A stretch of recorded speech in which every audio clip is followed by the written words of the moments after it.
नमस्कार, मैं हूं अर्चित और आप देख रहे हैं समर इंडिया न्यूज। तो चलते हैं आज की मुख्य खबर की ओर।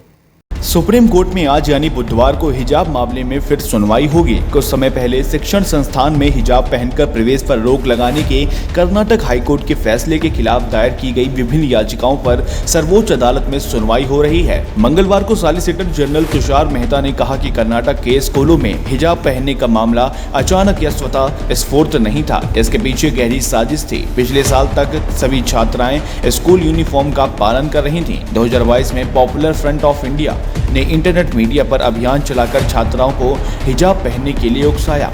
जस्टिस हेमंत गुप्ता और जस्टिस सुधांशु धूलिया की पीठ के समक्ष कर्नाटक सरकार की ओर से पेश सॉलिसिटर जनरल मेहता ने कहा कि हिजाब इस्लाम धर्म का अभिन्न हिस्सा नहीं है। उन्होंने कहा कि हिजाब इस्लाम का अनिवार्य हिस्सा कैसे हो सकता है, जबकि जहां से ये धर्म शुरू हुआ वहीं अनिवार्य रूप से इसका पालन नहीं किया जाता। ईरान का हवाला देते हुए उन्होंने कहा कि मुस्लिम देशों में भी महिलाएं इसके खिलाफ लड़ रही हैं। 5 फरवरी के राज्य सरकार के आदेश का हवाला देते हुए मेहता ने कहा कि ये स्कूल में यूनिफॉर्म लागू करने के लिए है। आदेश किसी धर्म के खिलाफ नहीं है, बल्कि पंथ निरपेक्ष है। पंथ निरपेक्ष देश के स्कूल में ना तो भगवा शाल की इजाजत है और ना ही हिजाब की। सॉलिसिटर जनरल ने कहा कि स्कूल ड्रेस में कुछ भी ज्यादा या कम नहीं हो सकता। यूनिफॉर्म का उद्देश्य होता है कि सब समान दिखे और कोई खुद को हीन न समझे। स्कूल में सुचारू शैक्षणिक माहौल के लिए आदेश जारी किया गया। सरकार अगर ऐसा नहीं करती तो संवैधानिक कर्तव्य की अवहेलना की दोषी होती। मेहता ने कहा कि पीएफआई ने इंटरनेट मीडिया पर अभियान चलाया। धार्मिक भावनाओं के आधार पर पीएफआई ने छात्राओं को स्कूलों में हिजाब पहनने के लिए उकसाया। पीएफआई एक कट्टर मुस्लिम संगठन है और उसे कई सामुदायिक हिंसक घटना के लिए जिम्मेदार ठहराया जाता है।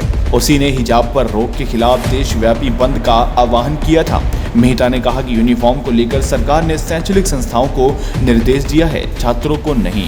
इस पर पीठ ने पूछा, आप कह रहे हैं कि आपका जोर केवल यूनिफॉर्म पर था? मेहता ने कहा, हाँ, हमने धर्म के किसी भी पहलू को नहीं छुआ। कर्नाटक के स्कूलों में हिजाब पहनने पर रोक के विरुद्ध दायर याचिकाओं पर राज्य सरकार की ओर से दलील रख रहे मेहता ने कहा कि छात्रों को ड्रेस अनुशासन का पालन करना चाहिए। इससे सिर्फ तभी छूट दी जा सकती है जबकि वो धर्म का अभिन्न हिस्सा हो।